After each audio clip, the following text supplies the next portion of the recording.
Field on track. यहाँ field से मतलब है कि भाई ये जो क्रिकेट फील्ड है ना, एक तरीके से क्रिकेट के लिए बात की जा रही है कि क्रिकेट का खेल वापस ट्रैक पे लौट आया है, वापस पटरी पे लौट आया है। यानी कि कोरोना वायरस के चलते सब कुछ बंद पड़ा हुआ था, लेकिन अब जो है अभी हाल ही में हमें देखने को मिला, पिछले संडे को जो है क्रिकेट मैच खेला गया वेस्ट इंडीज और इंग्लैंड के बीच में। तो उसी के लिए कहा जा रहा है कि भाई क्रिकेट जो है वापस लौट आया है। Cricket's restart is not a return to the old normal. Cricket की दोबारा से शुरुआत हो गई है, लेकिन ठीक दोबारा से शुरुआत हो गई, लेकिन ठीक वैसी ही शुरुआत नहीं हुई है जैसे कि क्रिकेट पहले हुआ करता था ना। ओल्ड नॉर्मल का मतलब है कि पहले जैसे नॉर्मल कंडीशंस में क्रिकेट खेला जाता था, पूरे की पूरे दर्शक उपस्थित हुआ करते थे, तो वैसा नज़ारा हमें देखने को नहीं मिला। लेकिन फिर भी क्रिकेट की शुरुआत हो चुकी है। But it showed what fans were missing. लेकिन फिर भी क्रिकेट की शुरुआत होने ने दिखाया, क्या दिखाया, जो कि फैन मिस कर रहे थे। क्रिकेट के फैन जो है, क्रिकेट का जब जैसे ही शुरुआत हुई ना, ये जो मैच खेला गया पिछले संडे को, तो हमें क्या देखने को मिला कि भाई क्या कुछ क्रिकेट के फैंस जो है वो मिस कर रहे थे ना, कि हमें ये देखने को मिला कि भाई हाँ, बड़ी बेसब्री से क्रिकेट के फैंस जो है वे क्रिकेट के रीस्टार्ट होने का इंतजार कर रहे थे। A blend of joy and relief rippled through the cricketing world last Sunday. पिछले रविवार को हमें क्या देखने को मिला, एक मिश्रण किस जगह कि एक खुशी, जॉय का हो गया मतलब खुशी, रिलीफ का मतलब हो गया राहत, कि क्रिकेट प्रेमी जो हैं, यहाँ पे क्रिकेटिंग वर्ल्ड से मतलब है कि क्रिकेट प्रेमियों के लिए कहा गया है कि क्रिकेट प्रेमियों के बीच में खुशी और राहत की लहरें हमें देखने को मिली। रिपेल्ड का मतलब क्या होता है, जैसे समुद्र में लहरें उठती ना, तो इसी तरह से कहा गया है कि क्रिकेट प्रेमियों के बीच में राहत और खुशी की लहरें हमें देखने को मिली। कब? पिछले संडे को। क्यों? As the first test between host England. Host का मतलब है मेजबान, यानी कि ये जो क्रिकेट का मैच हुआ इंग्लैंड में खेला गया। जैसा कि हमने क्या देखा कि पहला टेस्ट मैच जो है खेला गया किन किन के बीच में, इंग्लैंड के बीच में और वेस्ट इंडीज के बीच में, है ना। क्लाइमैक्स का मतलब है बिल्कुल शीर्ष पे पहुंच जाना, बिल्कुल चरम पे पहुंच जाना, यानी कि जबरदस्त मुकाबला रहा। एट साउथहैम्पटन एजियस बाउल, ये जो है उस जगह का नाम है जहां मैच खेला गया, जगह और स्टेडियम का नाम है कि इस जगह जो है मैच खेला गया। Coming as it did after a pandemic induce का मतलब क्या होता है, इंड्यूस का मतलब होता है प्रेरित करना, कि भाई कोरोना वायरस ने, जैसे हम कह सकते हैं कि पेंडेमिक इंड्यूस्ड लॉकडाउन, कि भाई लॉकडाउन हमने लगाया क्यों, पेंडेमिक के चलते, ना, पेंडेमिक ने हमें इस बात के लिए प्रेरित किया। Coming as it did after a pandemic induced lull का मतलब होता है शांति काल, है ना, कि भाई कोरोना वायरस के चलते एक शांति सी छा गई थी चारों ओर, इसके बाद में क्रिकेट लौट के आया है ना। Over the last few month, पिछले कुछ मंथ के दौरान हमें देखने को मिला था कि कोरोना वायरस के चलते बिल्कुल शांति काल बना हुआ था। द विलो गेम्स रिजम्पशन, ये विलो जो शब्द है ना, विलो ट्री होता है, एक विलो का पेड़ होता है, उससे क्या किया जाता है, क्रिकेट का बैट बनाया जाता है। तो विलो गेम का मतलब होता है क्रिकेट का खेल, है ना। विलो गेम्स रिजम्पशन, कि काफ़ी महीनों के बाद में क्रिकेट के खेल की दोबारा से शुरुआत, मच लाइक, बिल्कुल ठीक उन्हीं की तरह, जैसे कि रिवाइवल का मतलब है पुनर्जीवित होना, of football, tennis and formula one race offered का मतलब है प्रदान किया। तो क्रिकेट के खेल के पुनः शुरुआत ने प्रदान किया, खुशी प्रदान किया इन दीज ग्रिम टाइम्स का मतलब है उदासी भरा जो समय चल रहा है ना ये, कि भाई जिस तरह से फुटबॉल की दोबारा शुरुआत हुई, टेनिस की दोबारा शुरुआत हुई, फार्मूला वन रेस की दोबारा शुरुआत हुई, तो इसके माध्यम से जो भी फैंस हैं उनके अंदर जो है प्रसन्नता देखने को मिली। तो ठीक इसी प्रकार से क्रिकेट ने भी क्रिकेट प्रेमियों के बीच में जो है चीयर, है ना, खुशी जगाई, है ना, offered cheer in these grim times का मतलब है इन उदासी भरे समय में।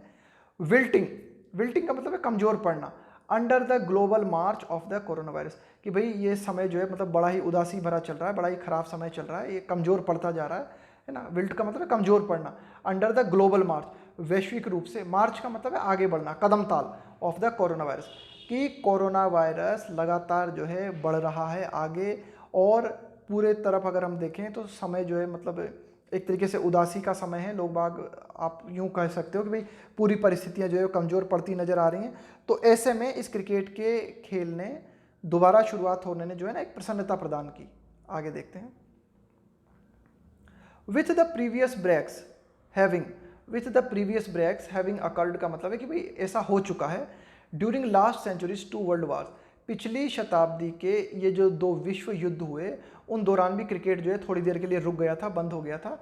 इट वॉज फिटिंग, ये बिल्कुल उचित था, that cricket third and fourth post, कि क्रिकेट में ये जो तीसरा विराम हमें देखने को मिला, तीसरा विराम यानी कि अभी हाल ही में कोरोना वायरस के चलते क्रिकेट में तीसरा विराम लगा। पहला विराम फर्स्ट वर्ल्ड वार, दूसरा विराम सेकेंड वर्ल्ड वार और तीसरा कोरोना वायरस ने लगाया इसमें stop.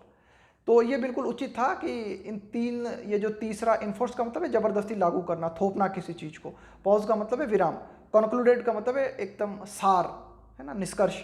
At its birth place England, cricket का बर्थ प्लेस कौन सी जगह है? इंग्लैंड, है ना, इंग्लैंड से ही क्रिकेट की शुरुआत हुई। तो एडिटोरियल कहना चाह रहा है कि भाई ये बिल्कुल फिट था मामला, बिल्कुल एकदम उचित था। क्या कि लगातार जब ये हमें तीसरी बार क्रिकेट में विराम देखने को मिला, तो फाइनली जब क्रिकेट तीसरे विराम के बाद शुरुआत हुआ तो उसका नतीजा जो है हमें कहाँ देखने को मिला? इंग्लैंड में देखने को मिला, क्योंकि इंग्लैंड एक तरीके से आप कह सकते हो कि क्रिकेट की जन्मभूमि है और वहीं जो है दोबारा से जब तीसरी बार लॉकडाउन के बाद में दोबारा से क्रिकेट की शुरुआत हुई ना, तो ये काफ़ी फिट था।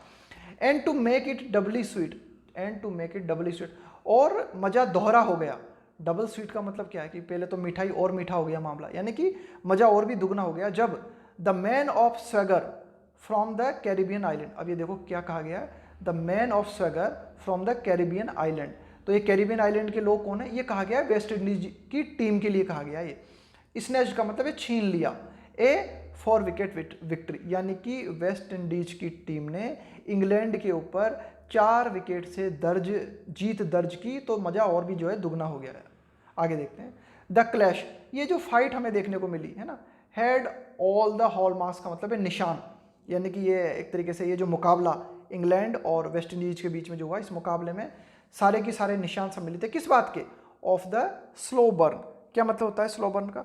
स्लो बर्न का मतलब होता है कि भाई एक ऐसा टाइम पीरियड जिसमें कि जो कि बहुत ही शांत टाइम पीरियड हो ना, जिसमें कि ज़्यादा एक्टिविटी आपको देखने को ना मिले, उसको बोलते हैं स्लो बर्न। एंड श्रेडेड का मतलब है टुकड़े टुकड़े हो जाना, खंड खंड हो जाना।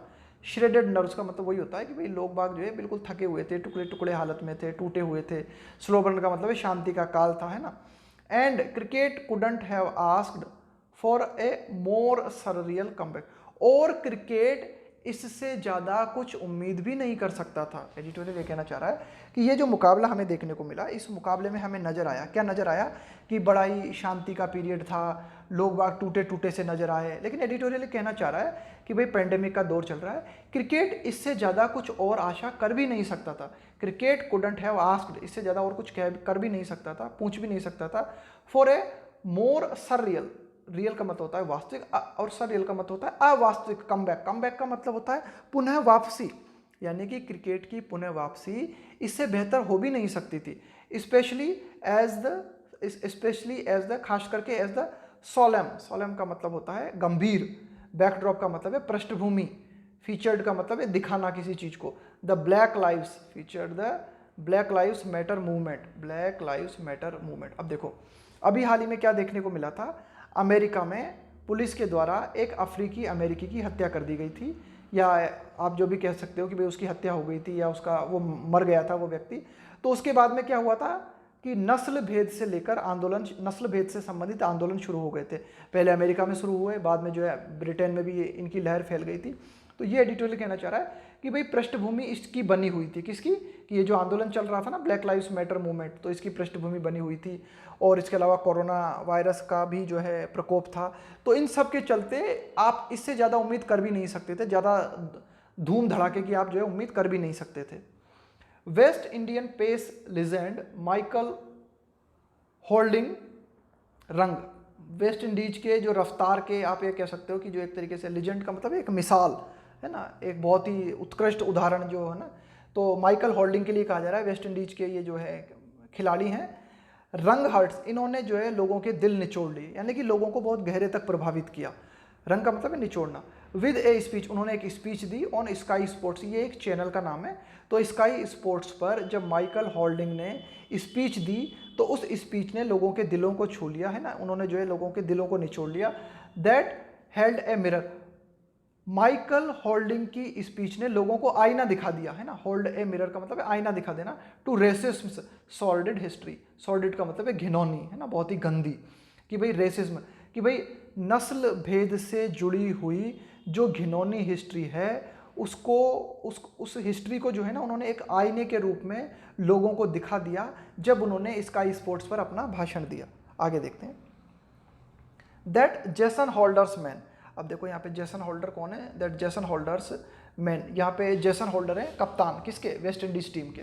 यह बात की जेसन होल्डर की टीम के जो लोग हैं यानी कि उनके जो खिलाड़ी हैं, with Jason Holder's men with their roots, उनकी जड़ें जो हैं हार्किंग, हार्क का क्या मतलब होता है, किसी के ध्यान को आकृष्ट करना है ना, हार्किंग बैक मतलब कोई बैक मतलब पीछे किसी चीज पीछे की ओर ध्यान को आकृष्ट कराते हुए, टू इंडेंचर्ड, क्या मतलब इंडेंचर्ड का, देखो इंडेंचर्ड का मतलब होता है करारबद्ध होना, यानी कि आप किसी के लिए राजी हो जाते हो कि हम इतनी पर्टिकुलर टाइम पीरियड के लिए आपके लिए काम करेंगे, है ना।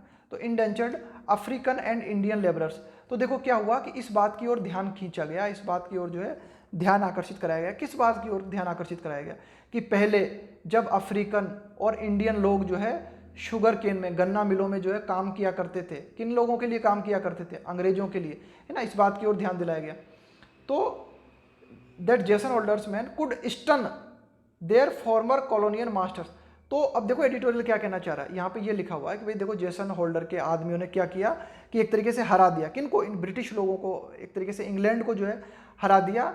और इस बात की ओर अगर हम नज़र डालें, किस बात की ओर नज़र डालें कि भाई ये जो नस्ल भेद का समय रहा है ना पिछले दौरान, अगर हम उसकी बात करें तो उस दौरान जो है अफ्रीकी लोग या इंडियन जो है मजदूर हुआ करते थे, वे इनमें काम किया करते थे गन्ना मिलों में ना। तो कुड स्टन का मतलब है कि जेसन होल्डर के जो टीम मेंबर्स हैं वे चौंका सके, किसको, फॉर्मर का मतलब है पूर्व, कॉलोनियल मास्टर का मतलब है पूर्व उपनिवेशवादी मालिक, कि भाई जो ब्रिटिश है ना एक तरीके से इंग्लैंड है, वो क्या है, इंग्लैंड एक तरीके से मालिक है किनका, इंडियन का, और एक तरीके से अफ्रीकी लोगों का मालिक है, क्योंकि भाई इन्होंने जो है उपनिवेशवाद के दौरान जो है इन सभी को अपना गुलाम बनाया था ना। तो टाइड इन का मतलब क्या है, संबंधों को जोड़ना, है ना, tied in with sports proven ability, कि भाई स्पोर्ट जो है उसमें ये एबिलिटी है कि स्पोर्ट्स जो है वह तोड़ सकता है, किस चीज़ को तोड़ सकता है, द एस्टेब्लिश्ड ऑर्डर, कि भाई जो भी आलतू फालतू जो भी मतलब ऑर्डर्स होते हैं जिनको कि आप स्थापित करते हो ना। कुल मिला के एडिटोरियल इस लाइन में ये कहना चाह रहा है कि भाई स्पोर्ट्स जो है उसमें यह बात समाहित होती है कि स्पोर्ट्स की स्पिरिट से जो व्यक्ति भरा होता है ना, तो स्पोर्ट जो है काफ़ी लोगों को जोड़ सकता है, और स्पोर्ट्स की स्पिरिट जो है ना वो काफ़ी गहरे तक जाती है। It may be pre mature, अब प्री मेच्योर का मतलब क्या होता है, मेच्योर का मतलब हो गया विकसित पूरी तरीके से, कि यह सोचना जो है एक तरीके से, यह सोचना जो है प्री मेच्योर होगा, यानी कि आप जो है पहले से कुछ अनुमान लगाना, अपरिपक्व होगा, ऐसा सोचना अपरिपक्व होगा। टू विस्पर, विस्पर का मतलब है फुसफुसाना। अबाउट ए रिसर्जेंस का मतलब है कि पुनः से उठ खड़े होना। इन वेस्ट इंडीज, है ना, इन वेस्ट इंडीज क्रिकेट, कि भाई वेस्ट इंडीज की जो क्रिकेट, वेस्ट इंडियन की जो क्रिकेट है ना, यानी कि वेस्ट इंडीज टीम जो है ना उसकी जो क्रिकेट है वह दोबारा से बहुत ही ताकतवर टीम के रूप में उठ खड़ी हुई है, ऐसी बातें करना जो है थोड़ा सा प्री मेच्योर होगा, थोड़ा सा अपरिपक्व होगा। But a start has been made, लेकिन एक शुरुआत कर दी गई है, but a start has been made, लेकिन एक शुरुआत हो चुकी है, एक शुरुआत कर दी गई है कि भाई वेस्ट इंडीज की टीम जो है ना वो अच्छा प्रदर्शन कर रही है। England is a tough opponent at home, कि भाई जब मैच इंग्लैंड की खुद की ज़मीन पर खेला जाता है ना, तो इंग्लैंड एक भारी टीम पड़ती है, इंग्लैंड मतलब बहुत ही अच्छा प्रदर्शन करती है अपने घरेलू मैदान पर। England is a tough opponent, England एक कठिन टीम साबित होती है अपने घरेलू मैदान पर।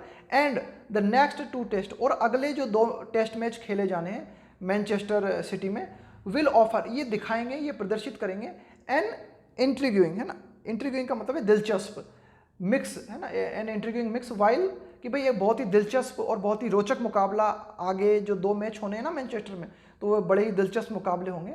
वाइल, जबकि the West Indies will draw inspiration, West Indies प्रेरणा कहाँ से प्राप्त करेगी, ड्रा का मतलब है खींचना, प्राप्त करना, कहाँ से प्राप्त करेगी प्रेरणा, फ्रॉम स्पीडस्टर्स, मतलब ये जो स्पीडस्टर का मतलब है कि बहुत ही अच्छे बॉलर हैं, कौन है ये, शैनॉन गैब्रियल हैं, इसके अलावा बैट्समैन है वेस्ट इंडीज के पास कौन, जर्मेन ब्लैकवुड। तो ये जो इनके ऊपर जो है वेस्ट इंडीज जो है डिपेंड करेगी, मतलब कि भाई ये जो बैट्समैन जर्मेन ब्लैकवुड अच्छा प्रदर्शन करें, इसके अलावा जो इनके गेंदबाज हैं, तेज गेंदबाज है, ये अच्छा प्रदर्शन करें, तो इन पर जो है वेस्ट इंडीज निर्भर रहेगी। Besides the action on view, besides का मतलब है के अलावा, कि भाई ठीक है ये एक्शन तो हम देखेंगे ही, ये तो नज़ारे में रहेगा ही। साउथहैम्पटन ऑफर्ड, कि भाई जो कुछ हमें साउथहैम्पटन में देखने को मिला, उसने क्या और कुछ दिखाया अभी हाल ही के इस मैच में, और क्या कुछ हमें देखने को मिला। एक ग्लिम्स, एक झलक हमें देखने को मिली किस चीज़ की, of cricket in A bio bubble. Bio bubble का मतलब है कि एक आप कह सकते हो कि एक कृत्रिम वातावरण जो है तैयार किया गया कोरोना वायरस की परिस्थितियों को ध्यान में रखते हुए, जिसमें कि ए सैनिटाइज्ड वेन्यू, कि भाई जो क्षेत्र था ना जहाँ क्रिकेट का मैच खेला गया, तो उसको क्या किया गया, पूरी तरीके से सैनिटाइज किया गया। वेन्यू का मतलब है स्थान, कि भाई जिस स्थान पर क्रिकेट हुआ उस स्थान को पूरी तरीके से सैनिटाइज किया गया। विथ नो स्पेक्टेटर्स, कोई भी दर्शक नहीं था, स्पेक्टेटर्स का मतलब होता है दर्शक। एंड टीम्स, और ये टीम जो कि खेल रही थी, स्टेइंग एट ए होटल, ये टीम जो है होटल में रुकी हुई थी, that is part of the ground, यानी कि ये टीम जो कि इस ग्राउंड का हिस्सा थी वे होटल में रुकी हुई थी, कोई स्पेक्टेटर नहीं था, और पूरे की पूरे वेन्यू को, पूरे की पूरे स्थल को सैनिटाइज किया गया था। तो इसको आप कह सकते हो कि पूरा की पूरा स्थान जो है ना एक तरीके से बायो बबल के रूप में क्रिएट किया गया था, है ना। तो इस तरह की परिस्थितियों ने इस बात को सुनिश्चित किया, ensured that the game could keep the virus at bay. At bay का मतलब होता है दूरी पर रखना, that the game could keep the virus at bay, कि भाई खेल इस तरह से हो, इस बात को सुनिश्चित किया गया कि कोरोना वायरस जो है दूर बना रहे। एंड क्रिकेट्स क्विक्स, क्विक्स का मतलब क्या होता है, इसका मतलब होता है विचित्रताएं। भाई क्रिकेट जो खेल है ना, इससे जुड़ी हुई काफ़ी सारी विचित्रताएं हैं। जैसा कि आपने देखा होगा, क्या करते हैं खिलाड़ी, क्या करते हैं गेंद पर जो है ना थूक लगाते हैं, फिर उस गेंद को अपने क्या करते हैं, उनका वो जो होता है ना पजामा लोअर जो होता है उससे रगड़ते हैं ना। तो कुछ ऐसी विचित्र बातें होती हैं हर खेल की अलग अलग, कोई उचकता है कोई फुदकता है, तो वही कहा जा रहा है। And crickets क्विक्स were also in walk, walk का मतलब है फैशन में होना, प्रचलन में होना। तो क्रिकेट से संबंधित जुड़ी हुई जो कुछ विचित्र बातें हैं वे भी हमें देखने को मिली, वे भी चलन में थी। जैसे कि at the relevance of saliva, ये सलाइवा वही कहा जा रहा है कि वो जो थूक का प्रयोग करते हैं ना गेंद पे, उसके लिए कहा जा रहा है। रिलेवेंस का मतलब है उसकी संबंधित होना, relevance of saliva. And sweat का मतलब है पसीना। इन ट्रिगरिंग, ट्रिगर का मतलब क्या होता है, किसी चीज़ का कारण होना, किसी चीज़ के होने की शुरुआत करना। रिवर्स स्विंग, देखो क्या होता है कि ये जो गेंदबाज होते हैं ना, ये गेंद को स्विंग कराते हैं ना, स्विंग कराना या रिवर्स स्विंग कराना, तो उसके लिए पता नहीं अपने हिसाब से कोई जो है थूक लगा रहा है, कोई इधर उधर से दौड़ रहा है, ऐसी कुछ अजीबोगरीब हरकतें करते हैं। Occupied airwaves and column width, यहाँ पे occupied airwaves and column width, ये क्या है, सारी की सारी क्रिकेट से संबंधित शब्दावली है।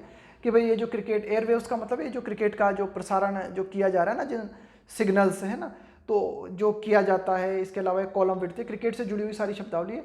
ये सब कुछ भी जो है हमें देखने को मिला, यानी कि क्रिकेट से जुड़ी हुई जो भी एक तरीके से विचित्र आप कह सकते हो, आदतें कह सकते हो, या क्रिकेट से जुड़ी हुई विचित्र हरकतें कह सकते हो, ये सब भी हमें देखने को मिला। देयर वर डिस्कशंस, इस बात को लेकर लोगों में डिस्कशंस थे। There were discussions about the ban on applying saliva, कि भाई ऐसे कुछ बातें सामने आ रही थी, ऐसे कुछ डिस्कशंस थे, ऐसी कुछ चर्चाएं सामने आ रही थी कि भाई बैन लगाया जाएगा, किस चीज़ पर बैन लगाया जाएगा, प्रतिबंध लगाया जाएगा। Applying saliva to the red cherry, यहाँ रेड चेरी कहा गया है, वो क्रिकेट की जो गेंद होती है ना लाल रंग की होती है, तो उसको रेड चेरी बोल दिया इसने, है ना, बोल देते हैं ऐसे, इनकी मर्जी है कुछ भी। तो applying saliva to the red cherry, कि भाई ऐसा कहा जा रहा था, ऐसी बातें थी कि भाई गेंद के जो है ना थूक नहीं लगाएंगे, ऐसी बात कहा जाता है। इन दीज फ्रॉड टाइम, यहाँ पे फ्रॉड टाइम का मतलब है डिफिकल्ट टाइम, है ना, कि भाई इस डिफिकल्ट समय में, कोरोना वायरस के समय में ऐसा कहा जा रहा था कि भाई गेंद के थूक नहीं लगाने दिया जाएगा, है ना। वाइल सिलेक्शन क्विबल, है ना, वाइल सिलेक्शन क्विबल, अब इस while selection quibbles were again in play as Stuart Broad's. While selection quibbles, quibble का मतलब होता है छोटी छोटी आपत्ति, है ना। While selection quibbles were again in play, again in play का मतलब है दोबारा से महत्वपूर्ण हो जाना, कि भाई कुछ आपत्तियां थी वे दोबारा से महत्वपूर्ण हो गई। कौन सी आपत्तियां थी, सिलेक्शन को लेकर आपत्तियां थी कि किस खिलाड़ी को चुना जाए, किसको न चुना जाए। एज स्टुअर्ट बोर्ड्स एक्सिंग, एक्सिंग का मतलब है कम करना, है ना, लोगों की संख्या को कम करना। एक्सिंग फ्रॉम इंग्लैंड प्लेइंग 11, कि इंग्लैंड में ये जो लोग खेल रहे थे ना, 11 लोग जो खेल रहे थे, इनकी संख्या में कमी करने को लेकर जो बातें कही जा रही थी, तो इस बात के को लेकर भी जो है काफ़ी सारी आपत्ति हमें देखने को मिली, है ना। विप्ड अप डिबेट, डिबेट का मतलब तो आप जानते ही हो कि भाई डिबेट का मतलब होता है एक तरीके से वाद विवाद शुरू हो जाना, और विप्ड अप का मतलब होता है एक्साइटमेंट से भर देना। तो लोगों में जो है ना इस बात को लेकर जो है काफ़ी सारा एक्साइटमेंट था कि भाई ये बात कही जा रही थी कि जो सिलेक्शन बोर्ड होगा वो क्या करेगा, लोगों की खिलाड़ियों में जो है, खिलाड़ियों की संख्या में जो है कमी करेगा। तो इस बात को लेकर भी जो है आपत्ति जताई जा रही थी ना, तो ऐसी कुछ बातें हमें देखने को मिल रही थी। अब ऑल, अगर इन सबसे परे अगर हम बात करें ना, सबसे महत्वपूर्ण अगर हम बात करें क्रिकेट्स रिटर्न, कि ये जो क्रिकेट दोबारा से लौटा है, हाईलाइटेड, इसने इस चीज़ को प्रदर्शित किया, इस चीज़ को दिखाया। स्पोर्ट्स पेंचेंट, पेंचेंट का मतलब होता है लाइकिंग, किसी चीज़ के प्रति अपना रुझान होना, उसको बोलते हैं penchant. Above all cricket's return highlighted sports penchant to spring surprises, है ना। तो स्प्रिंग में ये जो आप कह सकते हो कि एक सरप्राइज लेके आया क्रिकेट, है ना, एक तरीके से। जस्ट ए ईयर अगो, एक साल पहले की बात है, बेन स्टोक्स डिलीवर्ड ए ब्रेवुरा। यहाँ पे ब्रेवुरा का मतलब है एक तरीके से साहस का प्रदर्शन किया उन्होंने, है ना, एक तरीके से पराक्रम दिखाया उन्होंने ना, उसके लिए कहा गया है ब्रेवुरा। आगे देखते हैं, बेन स्टोक्स डिलीवर्ड ए ब्रेवुरा परफॉर्मेंस, मतलब एक जबरदस्त परफॉर्मेंस जो है बेन स्टोक्स ने दिखाई एक साल पहले लॉर्ड के मैदान पर। एज, जैसा कि क्या हमें देखने को मिला, इयॉन मॉर्गन्स मैन, है ना, ये इयॉन मॉर्गन है इंग्लैंड के कप्तान, won the world cup against a doughty. अब यहाँ पे जो शब्द है ना डाउटी, क्या मतलब है इस डाउटी शब्द का? इस डाउटी का मतलब आप कह सकते हो साहसी, है ना, साहसी, कि भाई ये जो आप न्यूजीलैंड की लेड का बाय का मतलब है प्रतिनिधित्व करना, लेड बाय द डिग्निफाइड का मतलब है प्रतिष्ठित, केन विलियमसन। देखो पिछले साल क्या हुआ था, इंग्लैंड और वेस्ट इंडीज के बीच में वर्ल्ड कप हुआ था। इस वर्ल्ड कप में बेन स्टोक जो कि इंग्लैंड के खिलाड़ी हैं, इन्होंने ज़बरदस्त परफॉर्मेंस दी थी लॉर्ड के मैदान पर। और उस मैच में हमें क्या देखने को मिला था, इयॉन मॉर्गन जो कि इंग्लैंड के कप्तान हैं, इन्होंने इस वर्ल्ड कप को जीता था। वर्ल्ड कप किसके खिलाफ खेला गया था? न्यूजीलैंड के खिलाफ खेला गया था। ब्रिटेन और इंग्लैंड और न्यूजीलैंड के बीच में मैच हुआ था। डाउटी यहाँ पे कहा गया है साहसी, न्यूजीलैंड को साहसी कहा गया है। लेड बाय, न्यूजीलैंड की टीम का प्रतिनिधित्व किया गया था किसके द्वारा? प्रतिष्ठित केन विलियमसन के द्वारा। आगे देखते हैं, तो कुछ ज़्यादा एडजेक्टिव कुछ ज़्यादा ही लगा दिए इसमें, है ना। In a final for the ages, तो एक तरीके से ये फाइनल मैच था और कई दिनों बाद, या आप कह सकते हो कि कई युगों के बाद एक ऐसा फाइनल मैच हमें देखने को मिला था, है ना। टुडे स्टोक्स, है ना, बेन स्टोक के लिए कहा जा रहा है, इज मलिंग ओवर, वे इस बात पर विचार कर रहे हैं, इस बात पर सोच रहे हैं, ये जो बेन स्टोक जो कि इंग्लैंड के खिलाड़ी हैं, वे इस बात पर विचार कर रहे हैं वेस कि रास्ते निकाले जाएं to get past the West Indies ambush. Ambush का मतलब क्या होता है? एम्बुश का मतलब होता है छिप कर प्रहार करना। तो बेन स्टोक जो है वे ये सोच रहे हैं कि कैसे वेस्ट इंडीज को हराया जाए, है ना, कैसे वेस्ट इंडीज जो कि मतलब जीतने की कोशिश में लगा हुआ है, इसे कैसे हराया जाए ना। तो थोड़ा सा प्रतीकात्मक अंदाज में लिखा हुआ है ये वाक्य। अबव ऑल, फाइनली हम ये कह सकते हैं कि बायलैटरल क्रिकेट इज बैक, कि बायलैटरल क्रिकेट का मतलब है दो देशों के बीच में होने वाला cricket. Bilateral cricket is back, कि बायलैटरल द्विपक्षीय क्रिकेट जो है दोबारा से लौट आया है। But as for bigger events, लेकिन अगर हम बड़े इवेंट्स की बात करें, है ना, बड़े इवेंट्स से मतलब क्या है यहाँ पे, जैसे कि 2020 वर्ल्ड कप इन ऑस्ट्रेलिया और द मच डिलेड आईपीएल जो कि होना था, जो कि बहुत देर हो गई है उसमें, है ना। The pandemic could still have, could यहाँ पे आया फ्यूचर पॉसिबिलिटी के लिए, still have the last word. Have the last word का क्या मतलब होता है? हैव द लास्ट वर्ड का मतलब है कि भाई अभी भी गेंद कोरोना वायरस के पाले में है, यानी कि अभी भी काफ़ी कुछ कोरोना वायरस पर डिपेंड करता है। ये एडिटोरियल कहना चाह रहा है कि ठीक है कि क्रिकेट की शुरुआत हो चुकी है, लेकिन अगर हम बड़े बड़े स्पोर्ट्स की अगर हम बात करें, जैसे कि 2020 वर्ल्ड कप जो कि ऑस्ट्रेलिया में होना है, या फिर आईपीएल, है ना, जिसको कि होना था, जो कि बहुत देर हो गई है आईपीएल होने में, तो अभी भी इन सब का होना डिपेंड करता है किस पर? कोरोना वायरस पर। द पेंडेमिक यानी वैश्विक महामारी, कोरोना वायरस के लिए कहा गया, could still have the last word, अभी भी मामला कोरोना वायरस के हाथ में है, अभी भी सब कुछ कोरोना वायरस के कंट्रोल में है, अभी भी आईपीएल का होना और वर्ल्ड कप 2020 वर्ल्ड कप का होना कोरोना वायरस पर ही डिपेंड करता है।